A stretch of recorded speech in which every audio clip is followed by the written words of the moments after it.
Bagaimana jika seorang Jenderal Kopassus datang ke kantor polisi untuk mengambil motor anaknya yang disita? Malah dikasari dan dipalak oleh oknum polisi, akhirnya jenderal tersebut memanggil pasukannya untuk menyerang kantor kepolisian itu dengan tank. Mari kita simak ceritanya. Jangan lupa like dan subscribe ya. Jenderal Santoso adalah nama yang dikenal dengan hormat di dunia militer. Tak hanya karena kepemimpinan dan keberaniannya di medan perang, tetapi juga karena disiplin dan ketegasan yang ia bawa dalam setiap langkahnya. Hari itu, ia berjalan menuju kantor polisi dengan langkah yang mantap dan penuh keyakinan. Tidak ada sedikit pun keraguan di wajahnya. Di balik seragam militer yang ia kenakan, terdapat sebuah tekad yang sangat kuat. Hari ini, ia bukan hanya seorang jenderal besar yang membawa kehormatan negara, tetapi seorang ayah yang sangat mencintai anaknya. Ketika ia mendengar kabar bahwa motor anaknya disita oleh aparat kepolisian dengan alasan yang tak jelas, jenderal itu merasa tidak hanya tugasnya sebagai seorang ayah yang terhina, tetapi juga kehormatan dirinya sebagai seorang pemimpin. Matanya yang tajam, yang biasa mengintimidasi lawan di medan tempur, kini menatap dengan penuh api kemarahan yang terpendam.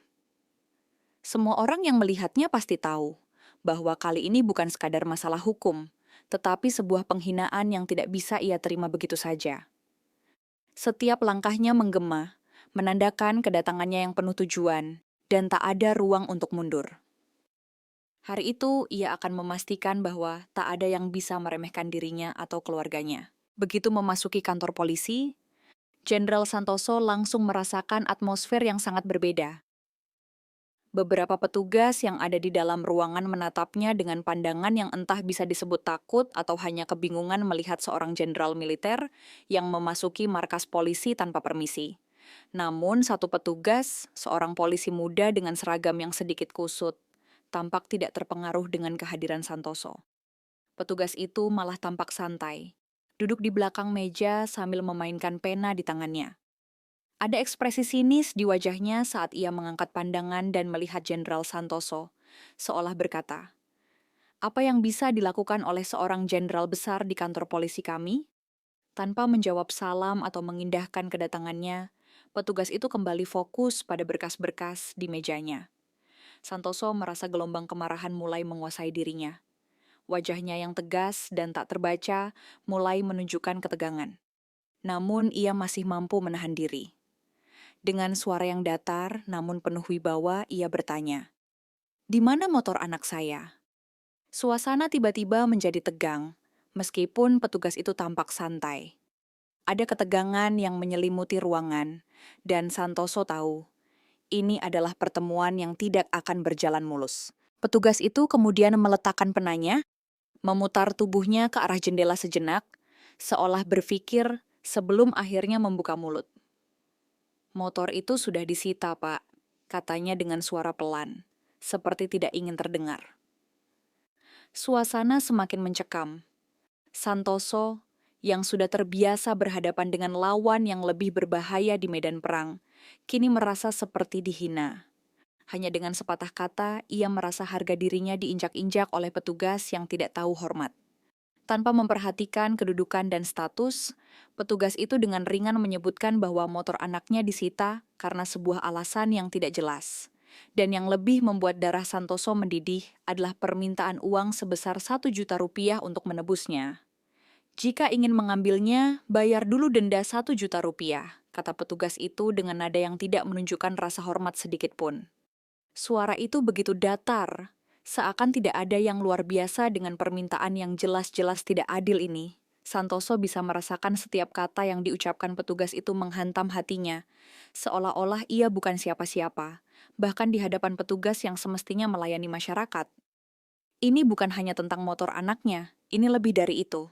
Ini adalah tentang prinsip, tentang bagaimana seseorang harus dihormati, baik oleh rakyatnya sendiri maupun aparat yang bertugas untuk menegakkan hukum. Suasana di ruang itu kini terasa sangat mencekam. Santoso menatap petugas itu dengan tatapan tajam yang seolah-olah bisa menembus jiwa lawannya. Ia mencoba menahan emosi, tetapi semakin lama ia merasa harga dirinya semakin diinjak-injak. Perlahan, Santoso menegakkan tubuhnya yang tegap dan kokoh, beradu dengan sosok petugas yang tampak jauh lebih muda dan kurang berpengalaman. Dengan suara yang menggema, penuh kekuatan, Santoso berkata, "Bayar? Denda?" Suaranya memecah ketegangan ruangan, membuat semua yang ada di dalam kantor polisi itu terdiam. Tiba-tiba, tangan Santoso bergerak begitu cepat, dengan gerakan yang luar biasa kuat. Dalam sekejap, tubuh petugas muda itu sudah terangkat dari lantai, seperti sehelai daun yang tersapu angin. Wajah petugas itu berubah menjadi pucat, terkejut, dan tidak tahu harus berbuat apa. Santoso, dengan satu tangan, mengangkat tubuhnya tinggi-tinggi, seakan-akan ia sedang mengangkat beban yang sangat ringan. "Kau berani meminta uang dari saya?" Suara Santoso menggelegar di ruangan itu. Petugas itu berusaha melawan, namun tidak ada yang bisa ia lakukan. Santoso adalah sosok yang tidak bisa dilawan, bahkan oleh seorang petugas polisi yang lebih muda darinya. Semua mata kini tertuju padanya, dan dalam sekejap itu rasa takut mulai meresap ke dalam tubuh petugas yang sedang digenggamnya. Dalam sekejap mata, Jenderal Santoso melemparkan petugas itu ke lantai dengan kekuatan yang luar biasa. Suara benturan keras menggema di seluruh ruangan, seperti suara ledakan yang memecah ketenangan. Santoso berdiri tegak, matanya penuh dengan kebencian yang sulit ia sembunyikan. Wajahnya semakin berkerut, mengingatkan orang-orang di sekitarnya bahwa ia bukanlah orang yang mudah diprovokasi. Petugas yang terjatuh itu terbungkuk, merasakan setiap tulang di tubuhnya terasa sakit akibat bantingan yang begitu keras. Wajahnya memerah, dan dengan napas yang tersengal-sengal, ia mencoba bangkit meskipun tubuhnya masih terasa lemah. Namun petugas itu tidak mundur begitu saja. Meski tubuhnya terhuyung, ia tidak ingin menunjukkan kelemahan di depan seorang jenderal besar seperti Santoso. Dengan penuh amarah, petugas itu memutuskan untuk membalas. Tanpa memberi kesempatan bagi Santoso untuk bereaksi, ia melayangkan tinju dengan cepat ke arah wajah jenderal itu. Sebuah tinjuan yang cukup keras, yang langsung mendarat di pipi Santoso. Semua orang terdiam, terkejut dengan keberanian petugas itu. Namun Santoso hanya tersenyum sinis. Wajahnya yang sempat terkejut kini kembali tenang, dan dengan tatapan tajam, ia menatap petugas itu. Santoso tahu, ini adalah awal dari sebuah konfrontasi yang jauh lebih besar. Namun, ia sudah siap menghadapi apapun yang datang. Dengan gerakan cepat, petugas itu berhasil bangkit dari lantai, dan dalam sekejap, tinjunya terarah tepat ke wajah Jenderal Santoso. Ia melayangkan pukulan dengan segenap kekuatan, berharap bisa mengimbangi kehebatan sang jenderal. Wajah Santoso sedikit terkejut, tetapi hanya sekejap. Seperti terlatih, ia bergerak gesit, memiringkan tubuhnya dan menghindari tinju itu dengan kecepatan luar biasa. Hanya angin yang terdengar bersiul saat tinju itu meleset. Kini, keduanya berdiri berhadapan, dengan tatapan yang penuh kebencian dan amarah. Wajah petugas muda itu merah, terlihat jengah karena tindakannya yang ternyata sia-sia. Santoso menatapnya tajam, matanya berbinar penuh tekad. "Ini sudah tidak bisa dibicarakan lagi," kata Santoso dengan suara dalam yang menggema di ruangan itu. Nada suaranya penuh ancaman, seperti sebuah janji yang pasti akan dipenuhi. Teriakan petugas yang terjatuh di lantai seakan tenggelam dalam ketegangan yang melanda ruangan. Waktu seakan berhenti sejenak. Kedua pria itu, yang seolah bertarung dengan seluruh emosi yang terpendam, tidak lagi berbicara soal motor. Ini sudah menjadi masalah harga diri, sebuah benturan antara dua kekuatan yang tak dapat disatukan. Di luar ruangan, para polisi yang mendengar ketegangan ini mulai berkumpul. Tetapi tidak satu pun yang berani bergerak. Santoso sudah memberi sinyal bahwa ia akan menuntut lebih dari sekadar permintaan maaf. Melihat keadaan semakin memanas, Jenderal Santoso merasa bahwa saat ini adalah titik balik yang tidak bisa dihindari. Selama ini, ia selalu mengutamakan dialog dan penyelesaian damai. Tetapi kali ini, segalanya berbeda. Waktu telah habis, dan tindakan keras harus diambil. Dengan suara yang memerintah dan tegas, seperti seorang pemimpin yang sudah lelah menahan amarah, ia mengeluarkan perintah tanpa ragu. "Panggil pasukan tank." Perintah itu disampaikan dengan ketegasan yang membuat suasana semakin mencekam. Tak ada keraguan dalam suaranya. Para prajurit yang ada di luar sudah siap, dan hanya satu kata dari Santoso yang dibutuhkan untuk memulai serangan. Dalam hitungan detik, suara keras terdengar dari luar kantor polisi. Suara yang sangat familiar bagi semua orang yang berada di sana. Suara tank yang mulai bergerak. Suara dentuman mesin yang menggelegar, menyusup ke dalam ruangan, dan jejaknya seolah membuat tanah di bawah mereka bergetar. Petugas polisi yang mendengar suara itu mulai panik. Mereka berlarian keluar, beberapa dengan wajah pucat dan beberapa lainnya mencoba menghubungi atasannya untuk meminta instruksi. Ketegangan meningkat, dan saat itu, mereka tahu bahwa pertempuran yang tak terelakkan baru saja dimulai. Di luar kantor polisi, tank-tank besar milik TNI mulai meluncur ke arah markas yang sebelumnya terlihat begitu kuat. Asap knalpot mesin yang besar mengepul, dan suara berat mereka mengguncang seluruh kawasan seperti guntur yang mendekat. Setiap langkah tank terasa seperti menggempur bumi, dengan deru yang seolah-olah mampu membuat dinding kantor polisi bergetar. Beberapa polisi yang berdiri di luar melihat pemandangan ini dengan ketakutan. Mereka tidak pernah membayangkan hal seperti ini akan terjadi. Sejumlah petugas polisi yang tidak terbiasa dengan suasana seperti itu langsung berlarian menuju pintu keluar, mencoba menyelamatkan diri dari kekuatan militer yang datang tanpa ampun. Sementara itu, beberapa polisi lainnya hanya bisa terdiam, terpaku dengan mata terbuka lebar, menatap pasukan militer yang datang dengan kecepatan dan kekuatan penuh. Para petugas yang lebih berani tetap berdiri di tempat mereka, namun terlihat ragu, seolah takut mereka akan menjadi bagian dari kehancuran yang semakin mendekat. Ketegangan memuncak, dan udara di sekitar mereka terasa semakin berat. Semua orang tahu, ini bukan lagi masalah motor, melainkan soal harga diri dan kekuatan yang lebih besar dari yang mereka bisa atasi. Begitu tank-tank besar itu memasuki halaman kantor polisi, suasana semakin berubah. Suara mesin yang berat dan asap yang mengepul menambah kekhawatiran di wajah para polisi yang masih bertahan di dalam. Jenderal Santoso, yang berdiri di depan pasukan tank, kembali melangkah maju dengan langkah yang sangat tegas dan penuh kewibawaan. Tubuhnya yang tegap dan wajah yang penuh dengan kemarahan menjadi gambaran betapa seriusnya situasi ini. Sekarang, motor anak saya itu harus kembali, kata Santoso dengan suara penuh perintah. Tidak ada keraguan dalam suaranya, dan setiap kata yang keluar dari mulutnya membuat para petugas yang ada di dalam kantor polisi merasakan tekanan yang sangat berat. Beberapa polisi mulai mundur, bingung dan takut menghadapi kekuatan yang datang begitu mendalam. Mereka terjebak dalam dilema antara menghormati perintah seorang jenderal yang lebih berkuasa atau bertahan dengan otoritas mereka yang jelas-jelas sudah kehilangan legitimasi. Mereka mulai bergerak mundur, memandang satu sama lain dengan ragu, sementara beberapa di antara mereka memilih untuk tetap berada di posisi mereka, entah karena keberanian atau karena ketakutan akan tindakan yang lebih keras. Namun semakin lama keputusan mereka semakin jelas. Mereka tahu bahwa Santoso tidak akan berhenti hanya sampai motor itu kembali. Dalam waktu singkat, motor anak Jenderal Santoso berhasil ditemukan. Dengan bantuan dari pasukan TNI yang sudah mengepung kantor polisi dari segala arah, dan dengan kekuatan tank yang mendominasi halaman, polisi tak bisa lagi menghalangi langkah Santoso.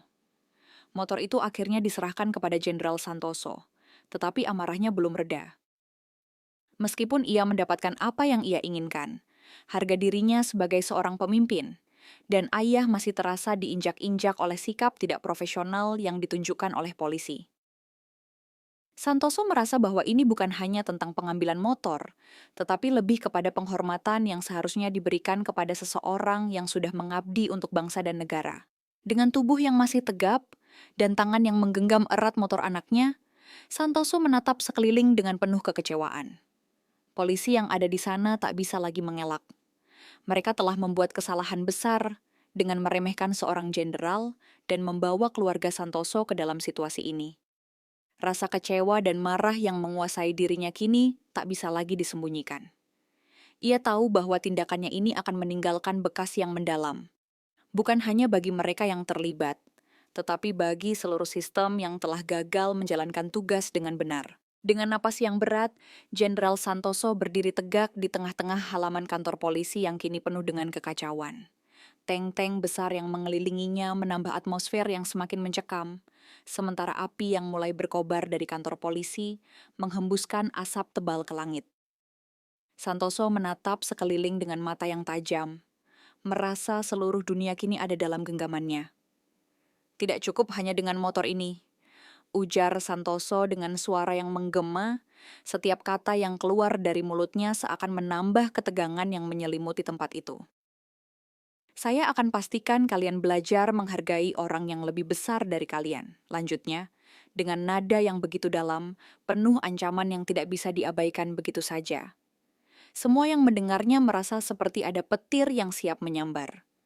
Suara tank yang meraung-raung, bergemuruh di seluruh halaman, semakin mendekatkan suasana menuju titik didih. Semua yang ada di sana tahu, saat ini Santoso bukan hanya seorang jenderal, tetapi juga seorang pria yang tidak akan berhenti sebelum rasa hormat dikembalikan. Ketegangan sudah mencapai puncaknya, dan semuanya terhenti dalam kesunyian yang menggema. Setiap detik terasa seperti bom waktu yang siap meledak kapan saja. Kemarahan Jenderal Santoso yang semakin memuncak akhirnya menuntun pada keputusan yang tidak bisa lagi ditunda. Matanya yang penuh kebencian menatap kantor polisi yang telah mempermalukan dirinya dan keluarganya. Dengan suara yang penuh dengan kekuatan dan ketegasan, Santoso memerintahkan kepada salah satu komandannya untuk mempersiapkan rudal dari tank. Luncurkan rudal ke kantor polisi ini. Perintah itu keluar dari mulut Santoso dengan tegas, tanpa keraguan sedikit pun. Ada suara serius yang mendalam di dalam kata-kata itu. Sebuah keputusan yang akan mengubah segala sesuatu di sekitar mereka. Para prajurit TNI yang sudah bersiap segera bergerak cepat. Mereka tahu bahwa perintah ini bukanlah sesuatu yang bisa dibatalkan atau ditunda. Dalam hitungan detik, prajurit-prajurit itu mulai mempersiapkan peluncuran rudal dengan kecepatan yang luar biasa. Mereka bekerja seperti mesin perang yang terkoordinasi dengan sempurna. Setiap gerakan mereka penuh ketelitian dan disiplin. Suasana di sekeliling mereka semakin tegang, karena semua orang tahu, setelah perintah ini dikeluarkan, tidak ada yang bisa menghentikan jalannya peristiwa besar yang sedang terjadi. Begitu rudal itu diluncurkan, semuanya akan berubah. Di kejauhan, suara siren polisi mulai terdengar, menandakan bahwa pihak kepolisian akhirnya mencoba untuk merespons situasi yang semakin tidak terkendali. Namun, apa yang mereka dengar dan hadapi kali ini tidak bisa lagi dibendung. Keputusan Jenderal Santoso sudah final. Dengan satu perintah, rudal yang dibawa oleh tank itu akhirnya diluncurkan dengan kekuatan yang dahsyat. Ledakan besar mengguncang tanah, seakan bumi itu sendiri merasakan kekuatan ledakan yang menghancurkan dinding-dinding kantor polisi. Dalam sekejap, ruangan yang sebelumnya tampak kokoh dan penuh dengan petugas, kini hancur berantakan. Api yang membakar bangunan itu mengeluarkan cahaya menyilaukan, dan kepulan asap tebal menghalangi pandangan. Suara ledakan itu bergema seperti suara guntur yang memecah ketenangan. Polisi yang berada di sekitar kantor polisi kini panik, berlari mencari perlindungan dengan ketakutan yang tergambar jelas di wajah mereka. Tak seorang pun yang bisa menghindari kehancuran yang terjadi begitu cepat. Semua yang ada di sekitar, baik polisi maupun warga sipil, hanya bisa terdiam dalam kepanikan, sadar bahwa mereka kini berada di tengah-tengah badai yang diciptakan oleh perintah Jenderal Santoso. Di tengah kobaran api dan kepanikan yang melanda, Jenderal Santoso berdiri tegap, tak tergoyahkan oleh kehancuran di sekelilingnya. Matanya yang tajam menatap ke arah puing-puing yang kini mengelilingi kantor polisi yang telah hancur. Wajahnya yang keras terlihat lebih tegas dari sebelumnya, seolah-olah dia baru saja mengirimkan sebuah pesan besar yang tak bisa lagi diabaikan. Ini bukan hanya soal motor, gumamnya, suaranya penuh dengan kemarahan yang terpendam. Ini soal harga diri, lanjut Santoso, dengan nada yang lebih dalam dan berat. Kata-kata itu keluar dengan penuh penekanan, seakan memperkuat alasan di balik tindakannya. Di hadapan puing-puing yang tersebar, ia tidak merasa menyesal sedikit pun. Hanya ada satu hal yang lebih besar dari itu. Martabatnya yang telah terinjak-injak oleh tindakan polisi yang tak profesional. Sekarang, setelah motor anaknya berhasil diambil kembali dan kehormatan dirinya dipertahankan, Santoso merasa bahwa semuanya sudah selesai. Dia berbalik dan memerintahkan pasukannya untuk mundur. Tank-tank besar itu mulai bergerak menjauh dari lokasi, meninggalkan kehancuran yang mereka tinggalkan di belakang. Keputusan sudah diambil, dan kini waktunya untuk melangkah pergi, meskipun dalam hati Santoso tahu bahwa dunia akan mengingat apa yang baru saja terjadi. Saat pasukan TNI mulai mundur, suasana perlahan mulai mereda. Namun meskipun tampaknya tenang, tidak ada seorang pun yang benar-benar merasa aman. Semua yang menyaksikan peristiwa ini tahu bahwa tindakan Jenderal Santoso akan meninggalkan jejak yang mendalam. Kontroversi akan mengikuti setiap langkah yang diambil, dan nama Santoso akan menjadi perbincangan di seluruh negeri. Tetapi, bagi Santoso, itu semua tidak penting. Baginya, yang terpenting adalah dia telah menunjukkan bahwa tidak ada yang bisa menentang kehendak seorang jenderal besar. Keputusan ini, meskipun penuh dengan konsekuensi, adalah bukti bahwa dirinya tidak bisa dipermainkan oleh siapapun. Tak ada lagi keraguan atau perasaan bersalah. Santoso tahu bahwa tindakan ini adalah tentang menjaga martabatnya, menjaga kehormatan sebagai seorang pemimpin, ayah, dan prajurit. Ketika pasukan TNI mundur, meninggalkan kehancuran di belakang mereka, Santoso melangkah dengan kepala tegak, tanpa menoleh lagi ke belakang. Dunia akan tahu siapa yang berani melawan kehendaknya, dan itu sudah cukup baginya.